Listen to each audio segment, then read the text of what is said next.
Hello everybody and welcome back to the Fortress of Solitude. Today we're going to be talking about JSA issue 14 by Jeff Lemire, Gavin Guidry and Luis Guerrero. Year 1 continues this issue as the Flash chases down a truck of goons trying to flee the city streets, shooting at the pursuing hero. Jay tells the driver to pull over since his tail light is out, but when the driver tries to shoot him, he socks the man in the jaw, causing him to bash his head against the passenger and knocking them both out, causing the truck to come to a screeching halt. Cops soon arrive and wonder what the heck these goons wanted with all the junk in the back of their car, and Flash tells them that the stuff the men were stealing was something that they could use to make explosives with. The cops also found some German handguns and series of red flyers which detail the next meeting for the Committee of a Pure America. Jay knows the goons kept some nasty company, and the address on the flyer is in Gotham, meaning that they were a ways from home. He speeds off, telling the cops that he's lucky he can take the express route to Gotham to continue his investigation. So the other heroes catching on to the Nazi plot this soon is kind of a surprise, and I'm liking it since it's keeping with what Lemire has been doing with this arc, which is the smaller groups of heroes, giving them all some time to shine and then bringing them all together, and we're starting to see that sort of connecting the dots part happen right now. In Gotham, Alan Scott has found the dead body of his friend Gordy. The cops burst into the room, demanding that he put his hands up before realizing it's the Green Lantern. Lantern tells them that he was the one who called them in as a detective comes in, demanding that Lantern get out of the way since he's standing in his crime scene. Alan asks who the man is, learning it is Detective Jim Corrigan, who is all business and just wants to know how Green Lantern knows this man. Now, Jim Corrigan is a personal favorite of mine, and I didn't think we would get in him so soon, but Lemire working him in and making him part of the murder mystery is perfectly in touch with the character who is a detective. Obviously, the Spectre will rear his hooded head at some point, but Lemire's choice to begin with Jim and give him a chance to do some detective work makes me very happy. Alan tells Jim that he was an associate of Gordy and he knew the man was worried about something, acting rather paranoid and saying that he was being followed. Observing Gordon's room, Jim thinks that he was an architect, but Alan reveals that he was the lead engineer on the subway tunnel expansion for Starco. As the cops begin cornering off the crime scene, Jim suggests that he and Green Lantern go on a little late-night expedition to the under-construction subway tunnels, just to see if they yield any fruit in their investigation. The duo head below Gotham and get to talking about Lantern's ring, with Alan revealing the ring just kind of found him.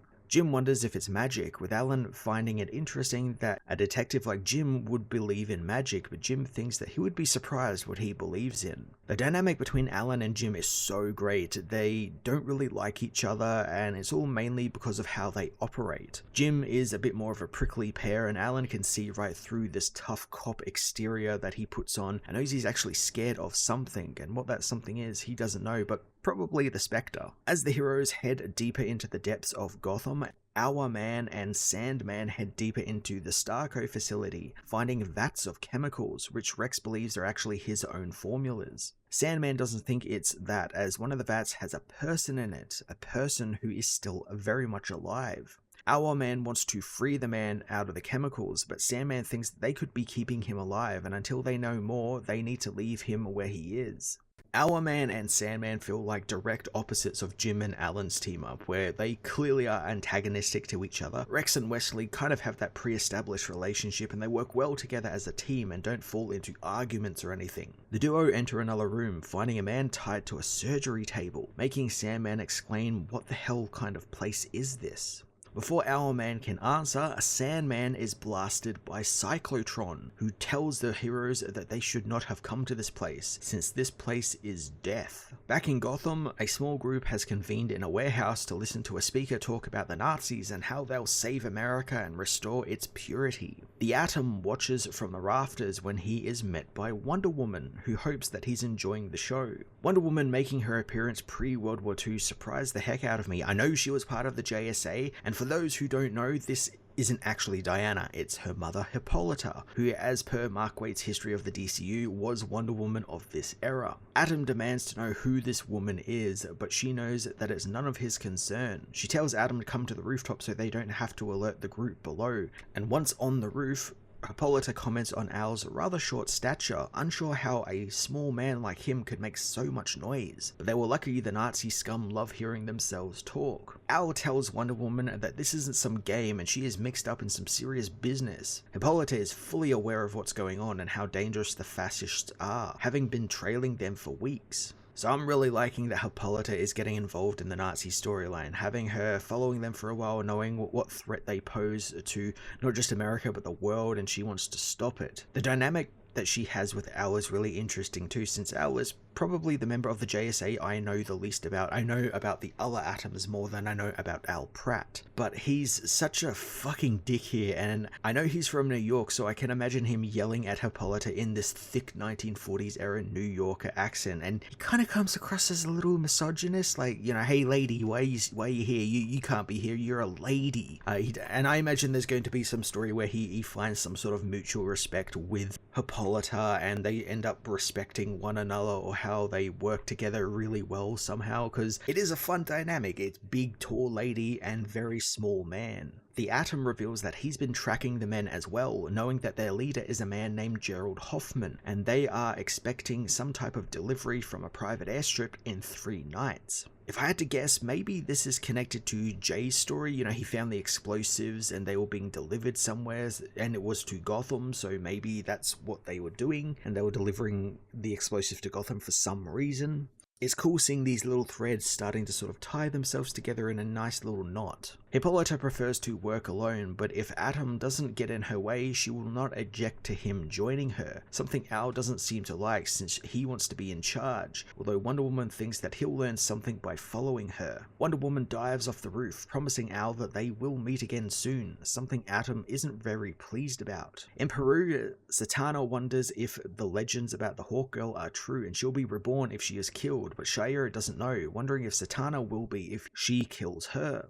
Carter races through the jungle as he hears gunshots, but finds Shayera has freed herself from the net and defeated Zatanna's men, telling Carter he missed all the fun. Zatanna and Sportsmaster, however, manage to escape, but Shayera has no idea why the villains were hunting them, but she wants to suit up and go and find out why. Hawkman and Hawkgirl take to the skies, and after a short flight, they find Zatanna's plane, where the villains have escaped to, and their men are continuing to load caged animals onto the plane. Shayera thinks this is more than just poachers at work, and I wonder if this maybe is tied to the Nazi shipment in Gotham. You know, maybe they were not getting explosives, maybe they were getting animals, maybe the animals are being tested on by Starco or something. Again, it's just really cool seeing this mystery, like parts you know are going to be coming back a little later on in the story, and you're just seeing bits and pieces of it, and you don't have all the puzzle pieces yet, but you have some. So I'm intrigued to see what Lemire has cooking. Hawkman wants to attack, but Hawkgirl suggests they wait it out and follow them so they can find out what they are up to, meaning their exploration into the temple will have to wait.